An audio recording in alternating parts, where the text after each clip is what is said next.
Mayor इहोर तेरेखोव ने कहा कि पूर्वोत्तर खार्किव के केंद्र में एक होटल पर 2 रूसी S-300 मिसाइलों से हमला किया गया, जिसमें पत्रकारों सहित 11 लोग घायल हो गए। हमले से 2 अपार्टमेंट ब्लॉक और कई अन्य इमारतें भी प्रभावित हुई। क्षेत्रीय सैन्य प्रशासन के प्रमुख ओलेग सिनेगुबोव ने कहा, एक रूसी निर्देशित बम ने कम से कम एक व्यक्ति की जान ले ली और खार्किव क्षेत्र के कुपियांस्क जिले के ओल्खोवत्का गांव में कम से कम 10 निजी घरों, एक दुकान और एक स्कूल को नुकसान पहुंचाया। यूक्रेन की कई हफ्तों की गोलाबारी के बाद बेलगोरोड में अधिकारियों ने रूसी सीमावर्ती शहर से 392 बच्चों को निकाला। लगभग 300 निवासी पहले ही शहर से भाग चुके थे, जो फरवरी 2022 में रूस द्वारा यूक्रेन पर पूर्ण पैमाने पर आक्रमण शुरू करने के बाद से रूसी क्षेत्र पर सबसे बड़े नागरिक निकासी में से एक था। रूस और यूक्रेन ने कहा कि वे दक्षिण में अग्रिम पंक्ति में भीषण लड़ाई में लगे हुए हैं और पूर्व में अवदीव्का, मरिंस्की, कुपियांस्क और खेरसोन के आसपास। रूस ने कहा कि संघर्ष में यूक्रेन को कम से कम 450 लोग हताहत हुए, जबकि यूक्रेन ने कहा कि उसने 800 रूसी सैनिकों को मार डाला। यूक्रेन ने एक नई ऑनलाइन सेवा शुरू की है, जो रूसियों को उनके रिश्तेदारों के भाग्य का पता लगाने में मदद करेगी जो यूक्रेन में लापता सैनिक है। सेवा उन्हें बताएगी कि क्या उनके रिश्तेदारों की मृत्यु की पुष्टि हो चुकी है या उन्हें युद्धबंदी के रूप में रखा जा रहा है।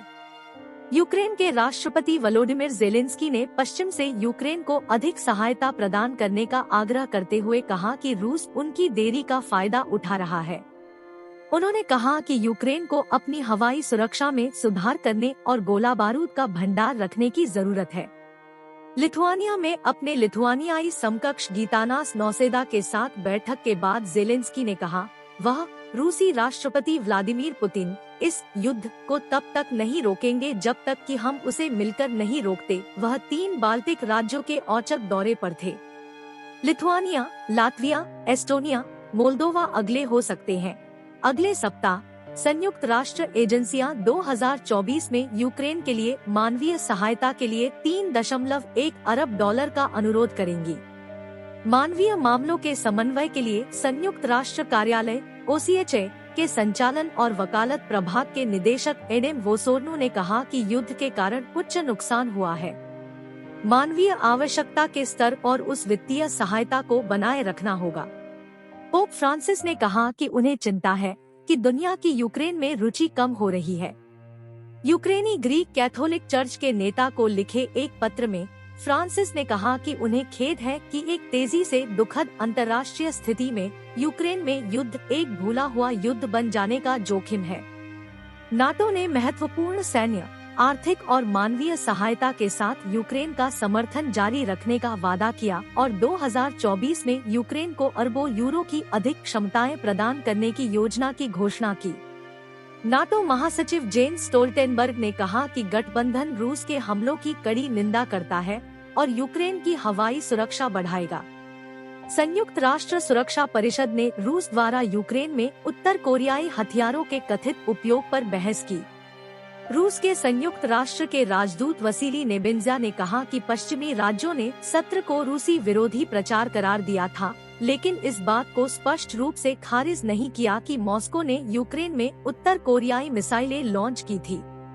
दक्षिण कोरिया के संयुक्त राष्ट्र के दूत वांग जुनकुक ने कहा कि रूस द्वारा उत्तर कोरियाई मिसाइलों के उपयोग से प्योंगयांग को मूल्यवान तकनीकी और सैन्य ज्ञान मिला और उत्तर कोरिया को यूक्रेन को परमाणु सक्षम मिसाइलों के परीक्षण स्थल के रूप में उपयोग करने की अनुमति मिली।